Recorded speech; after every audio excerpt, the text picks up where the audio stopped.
Why is he still in your life? I thought you said he is your ex. What are you still doing with him? Celine Ardent didn't answer immediately. She leaned against the kitchen counter, arms folded, like she had heard this before. Because not everything ends just because we broke up, she said calmly. Rowan let out a short breath. That's not what I'm asking. Celine tilted her head slightly. Then what are you asking? I'm asking why he still gets your time like this. Calls, messages, meeting up like nothing changed. Her expression didn't shift. You're making it sound like something it's not. Rowan's jaw tightened. I'm describing exactly what it looks like. It looks normal to me, she replied. That word sat wrong. Normal, are you joking? Rowan stepped back slightly, studying her now instead of arguing. It wasn't just what she was saying. It was how easily she said it. Like this wasn't something that needed explaining. Like he was the one creating a problem that didn't exist. I'm not saying you can't have a past, Rowan said, quieter now. I'm saying it still feels present. For the first time, Celine's expression shifted. Not defensive, just controlled. You either trust me, she said, or you don't. There it was. The line that ended conversations, without resolving anything. Rowan didn't respond immediately. Because something about that answer felt rehearsed. Too clean, too ready. And standing there, watching her hold that calm expression, Rowan realized something he hadn't admitted before. This wasn't about Lucian Vane anymore. It was about something underneath it. Something he couldn't explain yet, but could definitely feel. After that argument, nothing exploded. That was the problem. Celine didn't get defensive. Didn't get emotional. She just adjusted. Softer tone, more reassurance. I hear you, she told Rowan the next morning. I'll be more mindful. And for a moment, that sounded like progress. But mindful didn't mean distance. It meant subtlety. The calls didn't stop. They just became shorter. The messages didn't disappear. They just came with less visibility. Rowan noticed it immediately. Not because he was looking for it, but because once something feels off, you don't stop noticing. He tried to let it go. Tried to meet her halfway. But every time Lucian's name came up, even casually, something tightened in his chest. One evening, Rowan mentioned it again. Not accusing, just honest. I still feel like he's present, he said. Celine sighed, not annoyed, just tired. Rowan, I can't erase someone who was part of my life. I'm not asking you to erase him, he replied. I'm asking you to create space. She shook her head slightly. That sounds like control. There it was again. Reframing. Making his discomfort sound like something else. Rowan didn't argue this time. He just nodded slowly. Because something was becoming clearer.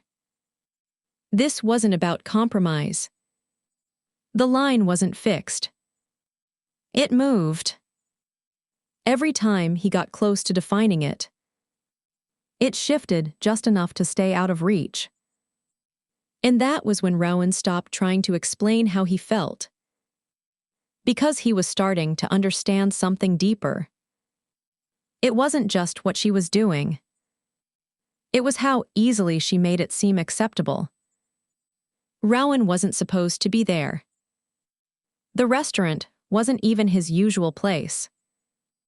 A last-minute meeting that ended earlier than expected. He was walking out when he saw her. Celine, seated at a corner table under warm, dim lighting. Across from her, Lucian Vane. They weren't arguing. They weren't distant. They looked comfortable. Familiar. The kind of ease that doesn't come from history alone, but from something that never really ended. Rowan stopped walking. Not close enough to be seen. Just enough to watch. Celine leaned in slightly as she spoke. Lucian smiled in a way that wasn't polite. It was personal. And then she laughed. Not the laugh she gave Rowan. This one was softer. Unfiltered. Like she wasn't thinking about how it sounded. Rowan felt it instantly. That quiet shift inside him again. Not loud. Just final. He didn't walk over. Didn't interrupt. Because in that moment, confrontation felt pointless. There was nothing to confirm. He was already seeing it. The way her hand rested near his. The way neither of them rushed to leave. This wasn't closure. This was continuation. And standing there, watching a version of Celine he had never fully seen before, Rowan understood something clearly. He hadn't been imagining it. He had just been behind it. Rowan didn't say anything about the dinner. Not that night. Not the next day. He needed to understand more than just one moment. And then it happened again. This time by accident. Celine had left her phone on the couch. Unlocked. Rowan wasn't the kind of person who checked. He never had been. But something stopped him as he walked past. A message preview. Lucian. Just one line visible. You know it's not the same with him. Rowan didn't pick up the phone immediately.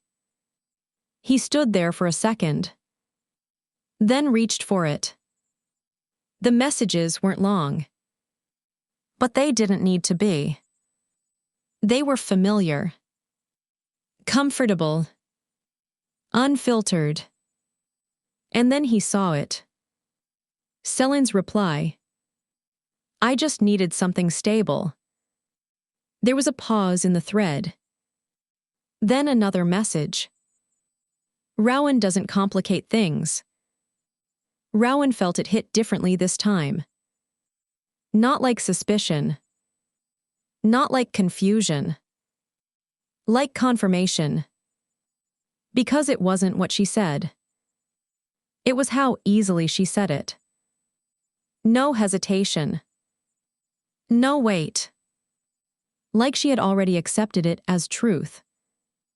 And for the first time, Rowan didn't feel the need to question anything. Because everything he needed to understand was right there in front of him. Rowan didn't confront her. Not yet.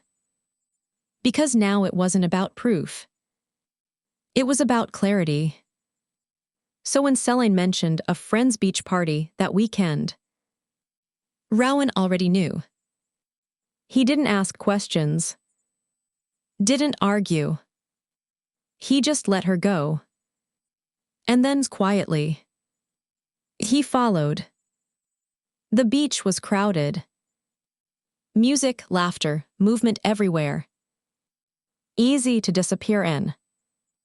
Rowan stayed at a distance. Not hiding. Just observing. And then he saw them. Celine and Lucian. Not standing apart. Not cautious. They moved like people who didn't need to explain themselves. Close, familiar. At one point, Lucian leaned in to say something. Celine smiled. That same unguarded smile Rowan had seen at the restaurant. Then she touched his arm. Light, casual. But intentional. Rowan didn't feel anger. Not the kind he expected. What he felt was something quieter. Something heavier. Understanding. Because it wasn't just one moment anymore. It wasn't a misunderstanding. It wasn't something that could be explained away. It was a pattern. And patterns don't lie. Rowan stayed for a few more minutes. Just enough to be sure. Then he turned and walked away. Not because he was avoiding it, but because he finally saw it clearly. This wasn't something he needed to confront to understand. He already did. When Rowan finally spoke, there was no argument waiting. No raised voice. No demand for explanation. Celine noticed it immediately. The calm. The distance. What's wrong? She asked. Rowan looked at her for a moment. Not searching. Just seeing. I saw you, he said simply. That was it. No details. No accusation. Just truth. Celine didn't respond right away. And that silence said more than anything else could. Because it wasn't confusion. It wasn't surprise. It was recognition. Like she already knew what he meant. Rowan nodded slightly. You didn't choose him, he continued quietly. A pause. Then the words landed. You just never stopped choosing him. Celine looked away. Not denying it. Not defending it. Just accepting it. And that was all Rowan needed. There was nothing left to argue about. Nothing left to fix. Because this wasn't a mistake. It was a reality he had stepped into too late. Rowan picked up his keys. No hesitation. No second thought. And as he walked toward the door, he realized something that made everything make sense. He wasn't competing with her past. He had been filling space in her present. And now that he understood that, walking away didn't feel difficult. It felt necessary. So be honest. If you were Rowan, would you have walked away quietly like he did? Or confronted her and demanded the full truth, flushed backhand,